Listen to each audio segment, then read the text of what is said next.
This was not the video I was expecting to share with you this week, but a real-life emergency trip to Costco for some easy meals was called for after Georgia and Finley each had to be taken to the ER unexpectedly. It's a very long story, but all in all, everyone is okay, and I'm just thankful to the Lord that they're both doing well now. All right, y'all ready to go to Costco?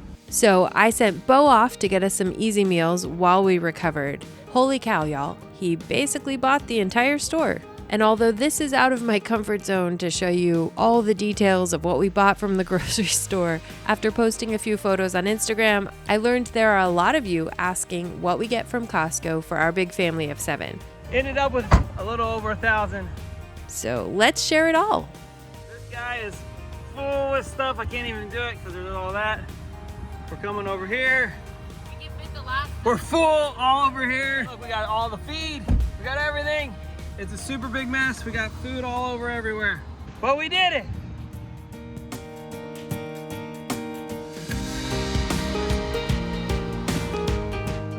This is our very first Costco haul. Y'all want to know what's in it? I think this is a very great conversation, but it's one of those like new to me conversations. You really want to see inside my house? Let's show you my house. You really want to see inside my groceries?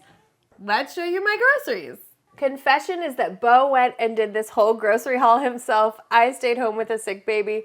So this was the way that we could get it done today. Usually I'll pack all the kids in the car. We'll roll through the store and the boys and the girls are all adding in things and we zip through that whole place in about 45 minutes. But this is what $1,100 looks like for the Brotherton family. And hopefully what we got, minus a few of the perishables, should last us 2 months. So we try not to go to Costco, but every 6 weeks. And this will probably get us through. Most of our food is in our freezers or in our studio as like a second pantry. This saves us a lot of time from having to run to the local Walmart. We get, normal things like berries and bananas and stuff there because when you have toddlers, they eat half of a banana. Every day. Half of a banana at a time. Multiple times a day. We're going to show you in a couple of weeks a video about what we do with the other half of that banana. But today, a lot of this is going to go into the freezers or into the studio as kind of like our large pantry. And then we don't have to run to the store on emergency. This is a lot of just like prepare your own food storage and then shop from your pantry or your freezer. So we've got like regular stuff that we'll go through pretty quickly. Apples, avocados. Well, those are Honeycrisp apple. You got the organic Honeycrisp apples. Right. This is the cheapest place for organic Honeycrisp. You can grow it, do that, but Texas doesn't grow Honeycrisp real well.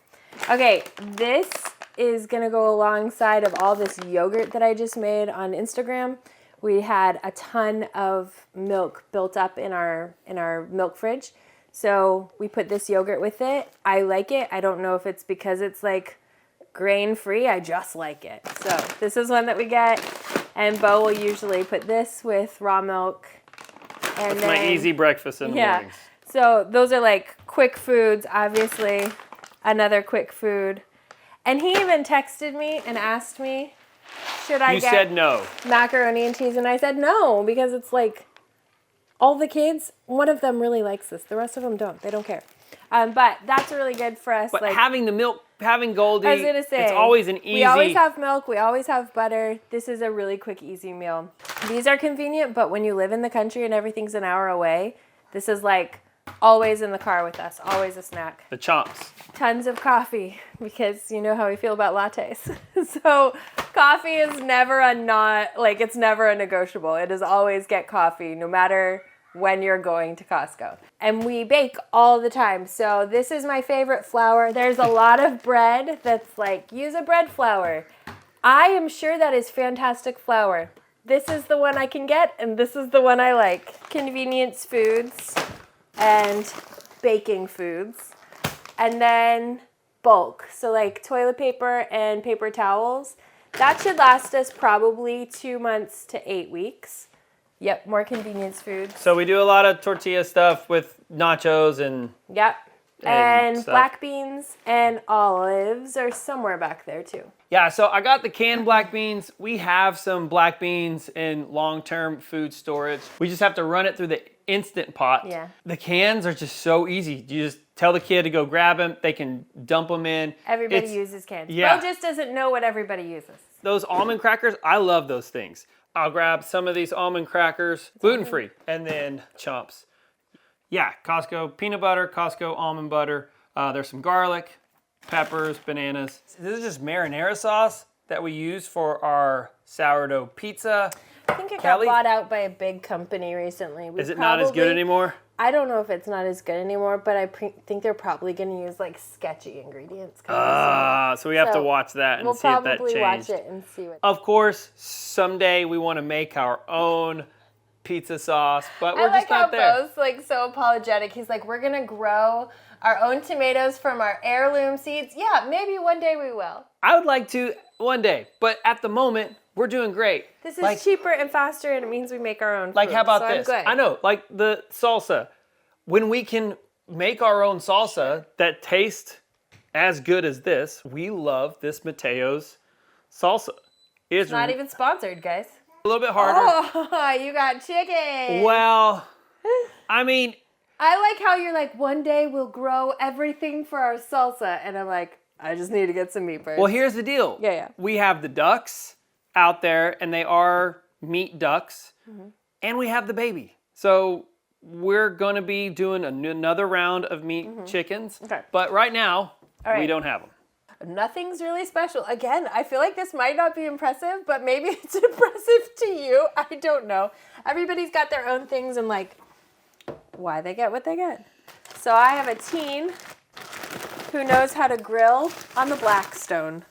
And this is his lunch probably 5 days out of the week. He loves burgers, and I have no problem with just him. the patties. Just and taking some Mateos. I know we never have cheese. buns, but he likes the burgers. So these are easy and got like probably 2 months supply worth of burgers.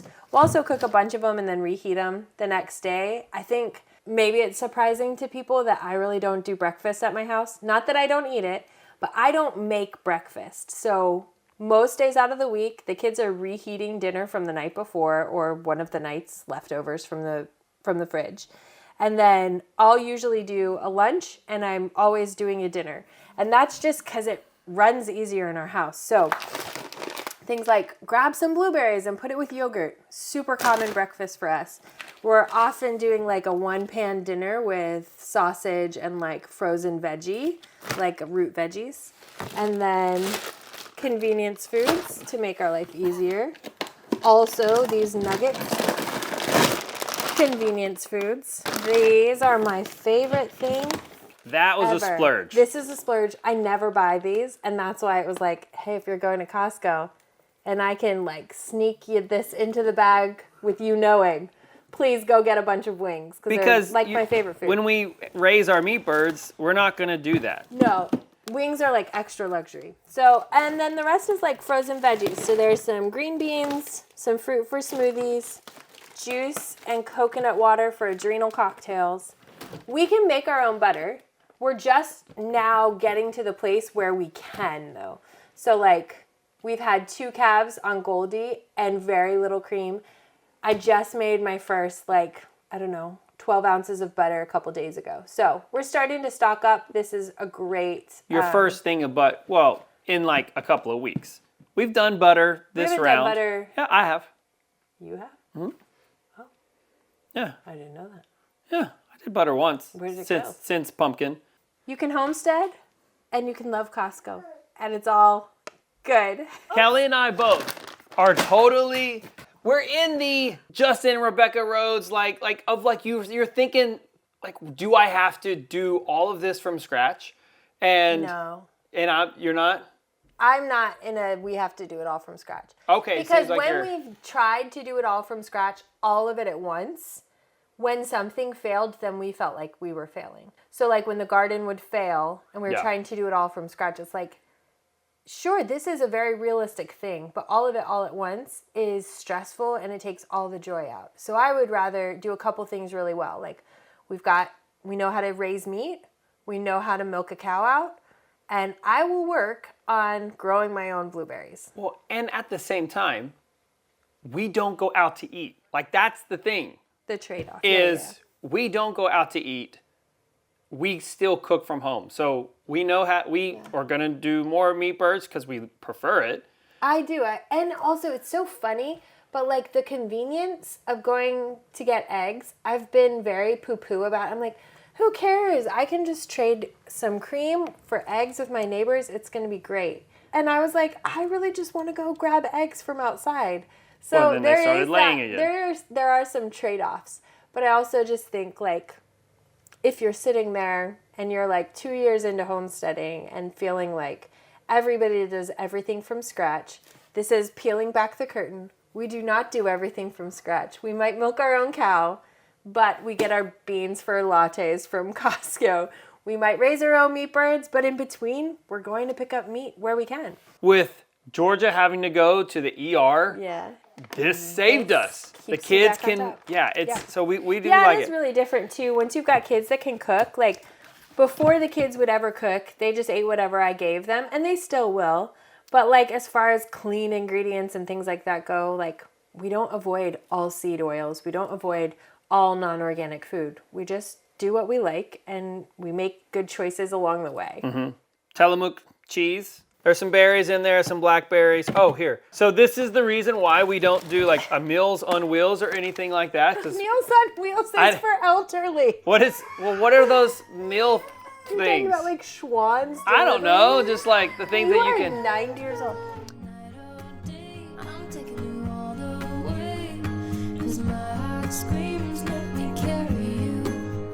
I am very aware that every family has chaos moments just like this one. There are the moments that feel like they could swallow you whole.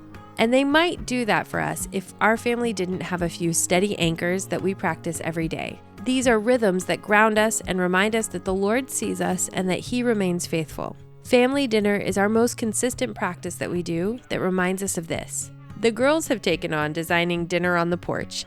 It's so minimal that anything we serve is special, even those easy Costco dinners. The setting is so basic. It's just a tablecloth with old food stains on it. The candles are partly burned and they're resting in thrifted candle holders. We aren't looking for perfection here, just presence. We don't need fancy, just family. So I guess I mean to encourage you in the value of anchors, to set them up so that when the storms rage, you have a place to lean into. They will serve you well.